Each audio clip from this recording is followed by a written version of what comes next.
Chapter 6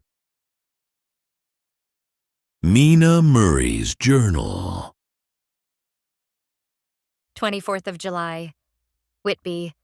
Lucy met me at the station, looking sweeter and lovelier than ever, and we drove up to the house at the Crescent in which they have rooms. This is a lovely place. The little river, the Esk, runs through a deep valley, which broadens out as it comes near the harbor. A great viaduct runs across, with high piers, through which the view seems somehow further away than it really is. The valley is beautifully green, and it is so steep that when you are on the high land on either side, you look right across it, unless you are near enough to see down. The houses of the old town, the side away from us, are all red-roofed and seem piled up one over the other anyhow, like the pictures we see of Nuremberg. Right over the town is the ruin of Whitby Abbey, which was sacked by the Danes, and which is the scene of part of Marmion, where the girl was built up in the wall. It is a most noble ruin, of immense size and full of beautiful and romantic bits. There is a legend that a white lady is seen in one of the windows. Between it and the town there is another church, the parish one, round which is a big graveyard all full of tombstones. This is to my mind the nicest spot in Whitby, for it lies right over the town, and has a full view of the harbor and all up the bay to where the headland called Kettleness stretches out into the sea. It descends so steeply over the harbor that part of the bank has fallen away, and some of the graves have been destroyed. In one place, part of the stonework of the graves stretches out over the sandy pathway far below. There are walks, with seats beside them, through the churchyard, and people go and sit there all day long looking at the beautiful view and enjoying the breeze. I shall come and sit here often myself and work. Indeed, I am writing now, with my book on my knee, and listening to the talk of 3 old men who are sitting beside me. They seem to do nothing all day but sit here and talk. The harbor lies below me with, on the far side, one long granite wall stretching out into the sea, with a curve outwards at the end of it, in the middle of which is a lighthouse. A heavy seawall runs along outside of it. On the near side, the seawall makes an elbow crooked inversely, and its end, too, has a lighthouse. Between the 2 piers, there is a narrow opening into the harbor, which then suddenly widens. It is nice at high water, but when the tide is out, it shoals away to nothing, and there is merely the stream of the Esk running between banks of sand, with rocks here and there. Outside the harbor on this side, there rises for about half a mile a great reef, the sharp of which runs straight out from behind the south lighthouse. At the end of it is a buoy with a bell, which swings in bad weather, and sends in a mournful sound on the wind. They have a legend here that when a ship is lost, bells are heard out at sea. I must ask the old man about this. He is coming this way. He is a funny old man. He must be awfully old, for his face is gnarled and twisted like the bark of a tree. He tells me that he is nearly 100, and that he was a sailor in the Greenland fishing fleet when Waterloo was fought. He is, I am afraid, a very skeptical person, for when I asked him about the bells at sea and the white lady at the abbey, he said very brusquely, "I wouldn't fash maisel about them, miss. Them things be all wore out. Mind, I don't say that they never was, but I do say that they wasn't in my time. They be all very well for comers and trippers and the like, but not for a nice young lady like you. Them feet folks from York and Leeds that be always eatin' cured herrins and drinkin' tea and lookin' out to buy cheap jet would creed aught. I wonder, Maisel, who'd be bothered tellin' lies to them, even the newspapers, which is full of fool talk." I thought he would be a good person to learn interesting things from, so I asked him if he would mind telling me something about the whale fishing in the old days.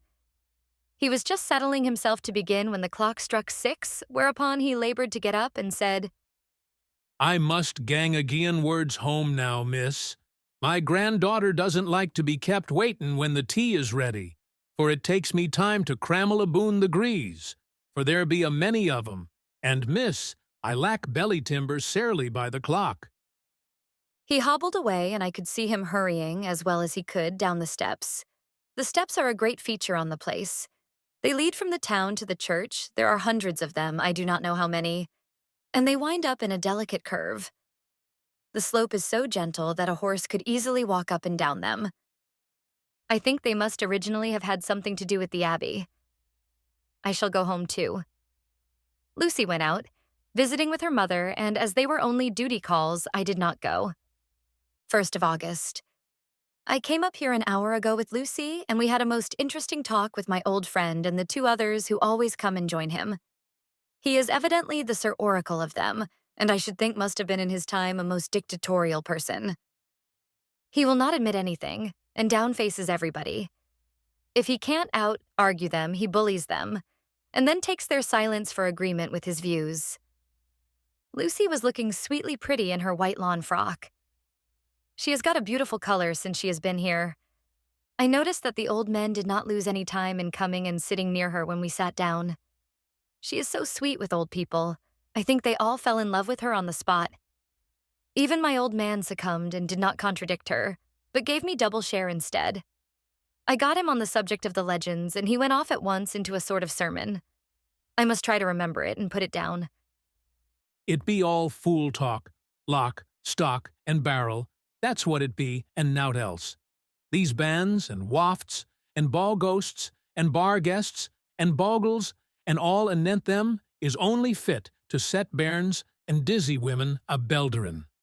They be note but airblebs. They, and all grims, and signs and warnin's, be all invented by parsons and ilsome birk-bodies and railway touters to skeer and scunner halflins, and to get folks to do something that they don't other incline to. It makes me ireful to think of them. Why, it's them that, not content with printin' lies on paper and preachin' them out of pulpits, does want to be cuttin' them on the tombstones. Look here all around you in what ert ye will. All them steens, holdin' up their heads as well as they can out of their pride, is a cant, simply tumblin' down with the weight of the lies wrote on them, "Here lies the body," or "Sacred to the memory," wrote on all of them, and yet in nigh half of them there bean't no bodies at all, and the memories of them bean't cared a pinch of snuff about, much less sacred. Lies all of them, nothin' but lies of one kind or another. My Gog, but it'll be a quare scouterment at the day of judgment when they come tumbling up in their death sarks, all jooped together and trying to drag their tombsteens with them to prove how good they was, some of them trimlin' and dithering, with their hands that dozened and slippery from lying in the sea, that they can't even keep their gerp of them. I could see from the old fellow's self-satisfied air and the way in which he looked round for the approval of his cronies that he was showing off, so I put in a word to keep him going. "Oh, Mr. Swales, you can't be serious.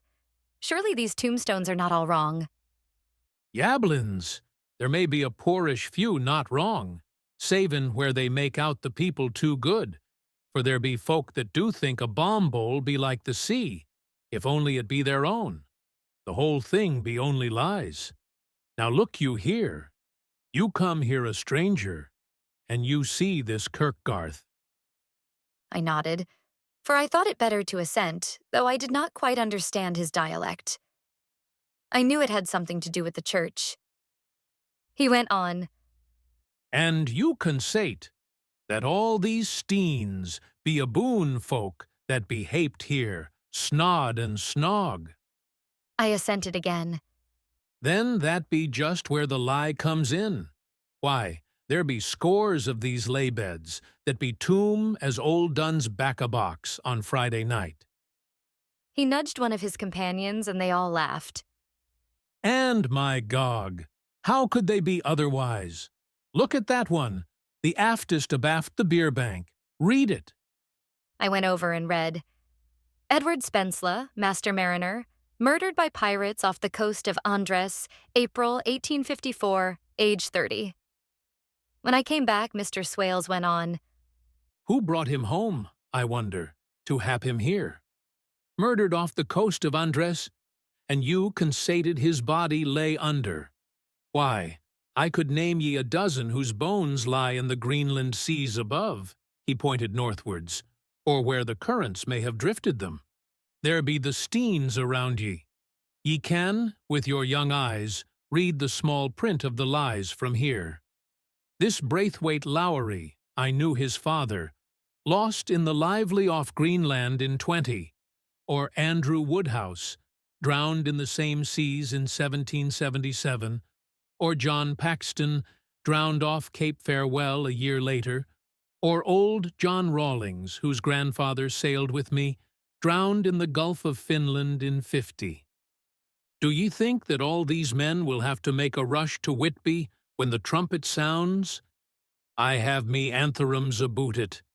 I tell ye that when they got here, they'd be jomlin' and jostlin' one another that way that it'd be like a fight up on the ice in the old days, when we'd be at one another from daylight to dark, and trying to tie up our cuts by the aurora borealis.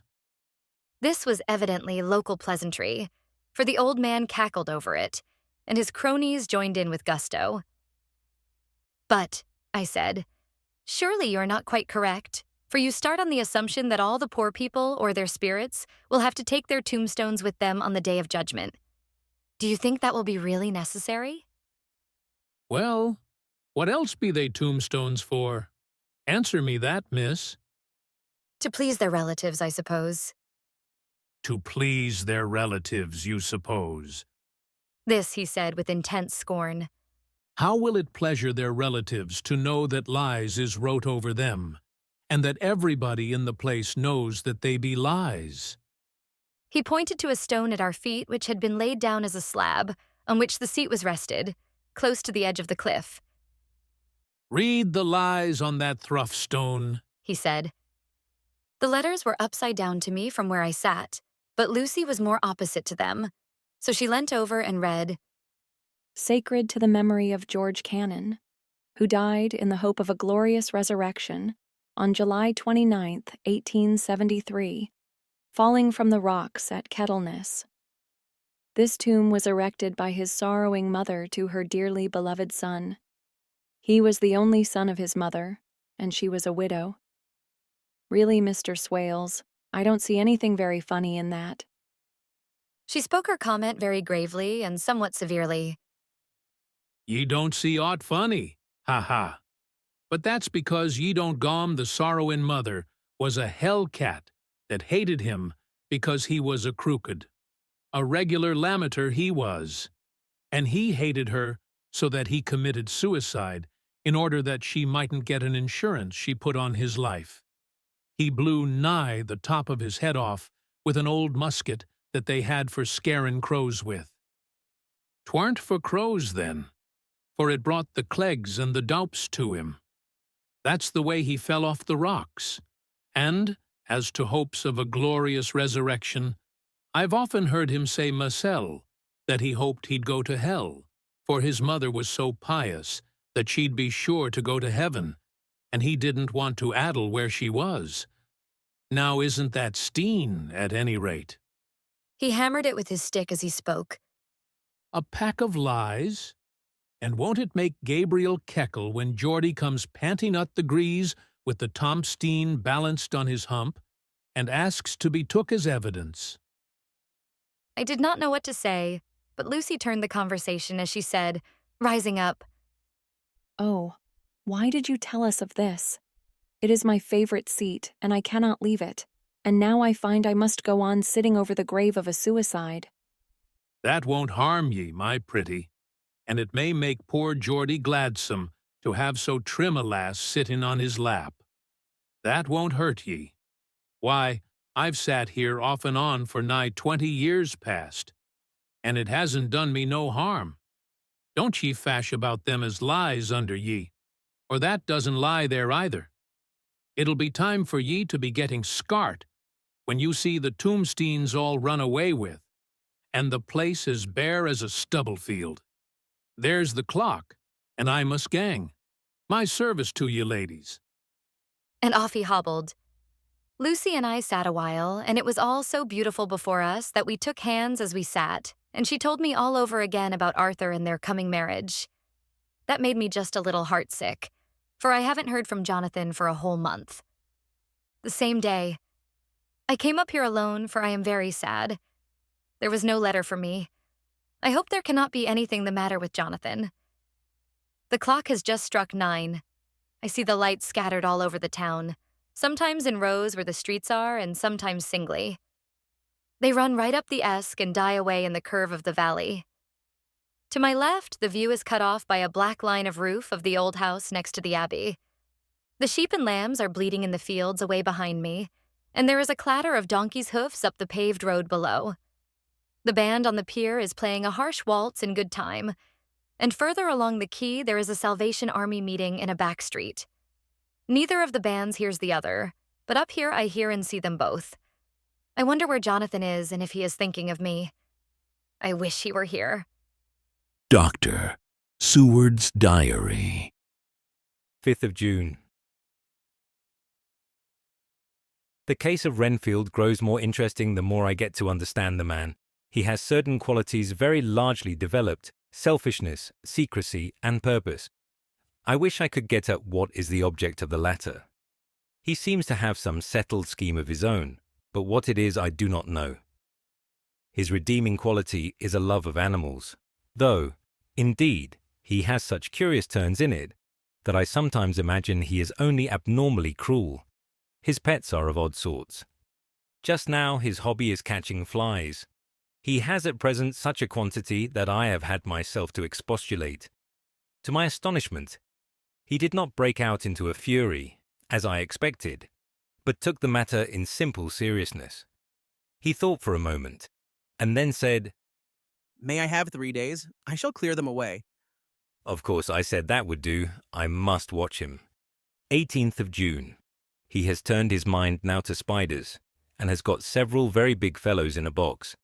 He keeps feeding them his flies, and the number of the latter is becoming sensibly diminished, although he has used half his food in attracting more flies from outside to his room.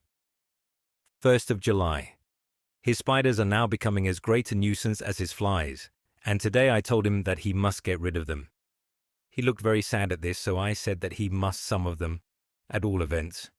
He cheerfully acquiesced in this, and I gave him the same time as before for reduction. He disgusted me much while with him, for when a horrid blowfly bloated with some carrion food buzzed into the room, he caught it, held it exultantly for a few moments between his finger and thumb, and before I knew what he was going to do, put it in his mouth and ate it. I scolded him for it, but he argued quietly that it was very good and very wholesome, that it was life, strong life, and gave life to him. This gave me an idea, or the rudiment of one. I must watch how he gets rid of his spiders. He has evidently some deep problem in his mind, for he keeps a little notebook in which he is always jotting down something. Whole pages of it are filled with masses of figures, generally single numbers added up in batches, and then the totals added in batches again, as though he were focusing some account, as the auditors put it. 8th of July. There is a method in his madness, and the rudimentary idea in my mind is growing. It will be a whole idea soon. And then, oh unconscious cerebration, you will have to give the wall to your conscious brother. I kept away from my friend for a few days, so that I might notice if there were any change. Things remain as they were, except that he has parted with some of his pets, and got a new one. He has managed to get a sparrow, and has already partially tamed it. His means of taming is simple, for already the spiders have diminished. Those that do remain, however, are well fed, for he still brings in the flies by tempting them with his food. 19th of July. We are progressing. My friend has now a whole colony of sparrows, and his flies and spiders are almost obliterated. When I came in, he ran to me and said he wanted to ask me a great favor, a very, very great favor, and as he spoke, he fawned on me like a dog. I asked him what it was, and he said, with a sort of rapture in his voice and bearing, "A kitten. A nice little sleek, playful kitten that I can play with and teach and feed and feed and feed." I was not unprepared for this request, for I had noticed how his pets went on increasing in size and vivacity, but I did not care that his pretty family of tame sparrows should be wiped out in the same manner as the flies and spiders. So I said I would see about it. and asked him if he would not rather have a cat than a kitten. His eagerness betrayed him as he answered, "Oh, yes, I would like a cat. I only asked for a kitten, lest you should refuse me a cat. No one would refuse me a kitten, would they?" I shook my head and said that at present I feared it would not be possible, but that I would see about it. His face fell, and I could see a warning of danger in it, for there was a sudden, fierce, sidelong look, which meant killing. The man is an undeveloped homicidal maniac. I shall test him with his present craving, and see how it will work out. Then I shall know more. 10 p.m. I have visited him again and found him sitting in a corner brooding. When I came in, he threw himself on his knees before me and implored me to let him have a cat, that his salvation depended upon it. I was firm, however, and told him that he could not have it, whereupon he went without a word and sat down, gnawing his fingers, in the corner where I had found him. I shall see him in the morning early. 20th of July. Visited Renfield very early before attendant went his rounds. Found him up and humming a tune. He was spreading out his sugar which he had saved in the window and was manifestly beginning his fly catching again, and beginning it cheerfully and with a good grace. I looked around for his birds, and not seeing them, asked him where they were. He replied, without turning round, that they had all flown away. There were a few feathers about the room, and on his pillow a drop of blood. I said nothing, but went and told the keeper to report to me if there were anything odd about him during the day. 11 a.m. The attendant has just been to see me to say that Renfield has been very sick and has disgorged a whole lot of feathers. My belief is, Doctor, He said, that he has eaten his birds, and that he just took and ate them raw. 11 p.m. I gave Renfield a strong opiate tonight, enough to make even him sleep, and took away his pocketbook to look at it. The thought that has been buzzing about my brain lately is complete, and the theory proved. My homicidal maniac is of a peculiar kind. I shall have to invent a new classification for him, and call him a zoophagous, life-eating maniac. What he desires is to absorb as many lives as he can, and he has laid himself out to achieve it in a cumulative way. He gave many flies to one spider and many spiders to one bird, and then wanted a cat to eat the many birds. What would have been his later steps? It would almost be worthwhile to complete the experiment. It might be done if there were only a sufficient cause. Men sneered at vivisection, and yet look at its results today. Why not advance science in its most difficult and vital aspect, the knowledge of the brain? Had I even the secret of one such mind? Did I hold the key to the fancy of even one lunatic? I might advance my own branch of science to a pitch compared with which Burton Sanderson's physiology or Ferrier's brain knowledge would be as nothing. If only there were a sufficient cause. I must not think too much of this, or I may be tempted. A good cause might turn the scale with me, for may not I too be of an exceptional brain, congenitally? How well the man reasoned. Lunatics always do within their own scope. I wonder at how many lives he values a man, or if at only one. He has closed the account most accurately, and today begun a new record. How many of us begin a new record with each day of our lives? To me it seems only yesterday that my whole life ended with my new hope, and that truly I began a new record. So it shall be until the great recorder sums me up and closes my ledger account with a balance to profit or loss. Oh, Lucy, Lucy, I cannot be angry with you, nor can I be angry with my friend whose happiness is yours. But I must only wait on hopeless and work, work, work. If I could have as strong a cause as my poor mad friend there, a good, unselfish cause to make me work, that would be indeed happiness. Mina Murray's Journal. 26th of July. I am anxious, and it soothes me to express myself here. It is like whispering to oneself and listening at the same time. And there is also something about the shorthand symbols that makes it different from writing. I am unhappy about Lucy and about Jonathan. I had not heard from Jonathan for some time and was very concerned. But yesterday, dear Mr. Hawkins, who is always so kind, sent me a letter from him. I had written asking him if he had heard, and he said the enclosed had just been received. It is only a line dated from Castle Dracula and says that he is just starting for home. That is not like Jonathan. I do not understand it, and it makes me uneasy. Then, too, Lucy, although she is so well, has lately taken to her old habit of walking in her sleep. Her mother has spoken to me about it, and we have decided that I am to lock the door of our room every night. Mrs. Westenra has got an idea that sleepwalkers always go out on roofs of houses and along the edges of cliffs, and then get suddenly wakened and fall over with a despairing cry that echoes all over the place. Poor dear, she is naturally anxious about Lucy, and she tells me that her husband, Lucy's father, had the same habit, that he would get up in the night and dress himself and go out, if he were not stopped. Lucy is to be married in the autumn, and she is already planning out her dresses and how her house is to be arranged. I sympathize with her, for I do the same. Only Jonathan and I will start in life in a very simple way, and shall have to try to make both ends meet. Mr. Holmwood, he is the Honorable Arthur Holmwood, only son of Lord Godalming, is coming up here very shortly, as soon as he can leave town, for his father is not very well, and I think dear Lucy is counting the moments till he comes. She wants to take him up in the seat on the churchyard cliff and show him the beauty of Whitby. I dare say it is the waiting which disturbs her. She will be all right when he arrives. 27th of July. No news from Jonathan. I am getting quite uneasy about him, though why I should I do not know, but I do wish that he would write if it were only a single line. Lucy walks more than ever, and each night I am awakened by her moving about the room. Fortunately, the weather is so hot that she cannot get cold.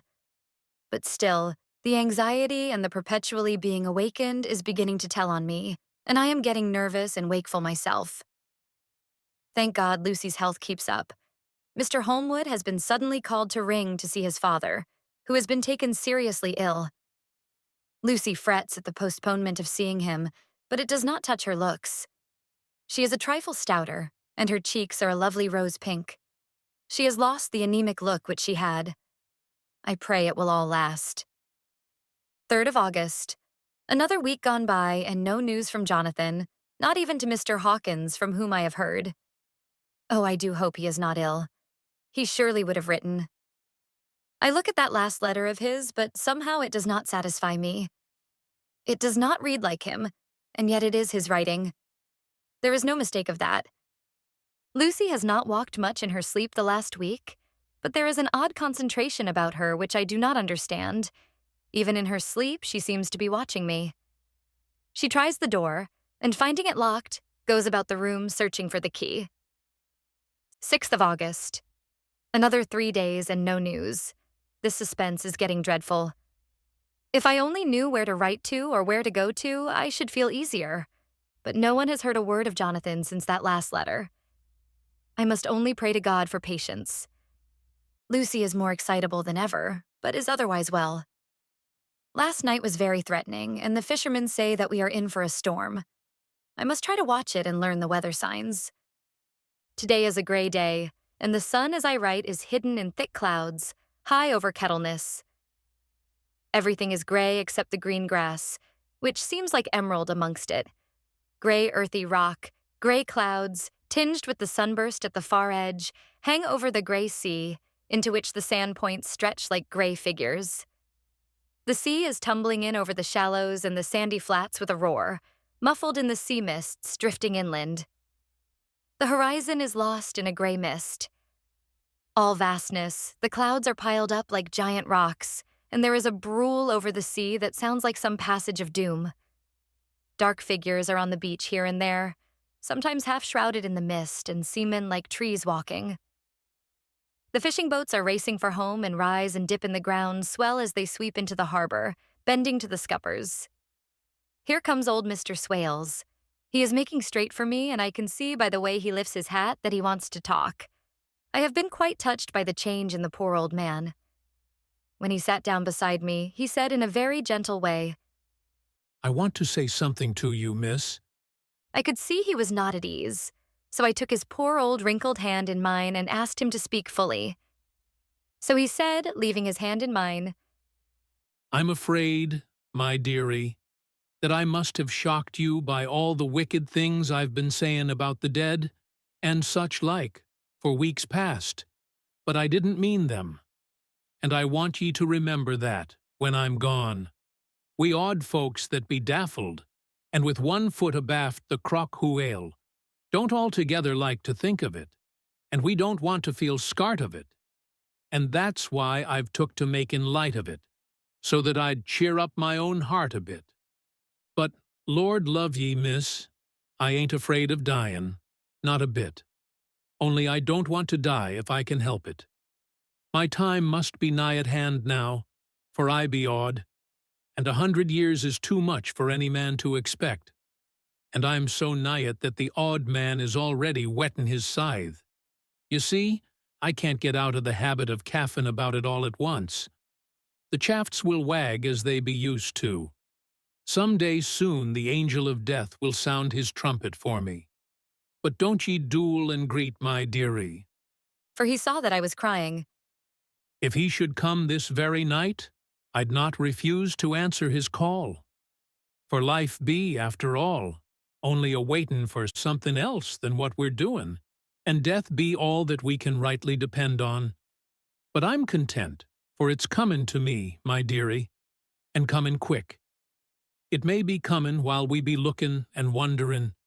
Maybe it's in that wind out over the sea that's bringin' with it loss and wreck, and sore distress, and sad hearts. Look! Look! He cried suddenly. There's something in that wind and in the host beyond that sounds and looks and tastes and smells like death. It's in the air. I feel it comin'. Lord, make me answer cheerful when my call comes. He held up his arms devoutly and raised his hat. His mouth moved as though he were praying. After a few minutes' silence, he got up, shook hands with me and blessed me, and said goodbye, and hobbled off. It all touched me and upset me very much. I was glad when the Coast Guard came along with his spyglass under his arm. He stopped to talk with me, as he always does, but all the time kept looking at a strange ship. I can't make her out, He said. She's a Russian by the look of her, but she's knocking about in the queerest way. She doesn't know her mind a bit. She seems to see the storm coming, but can't decide whether to run up north in the open or to put in here. Look there again. She is steered mighty strangely, for she doesn't mind the hand on the wheel, changes about with every puff of wind. We'll hear more of her before this time tomorrow.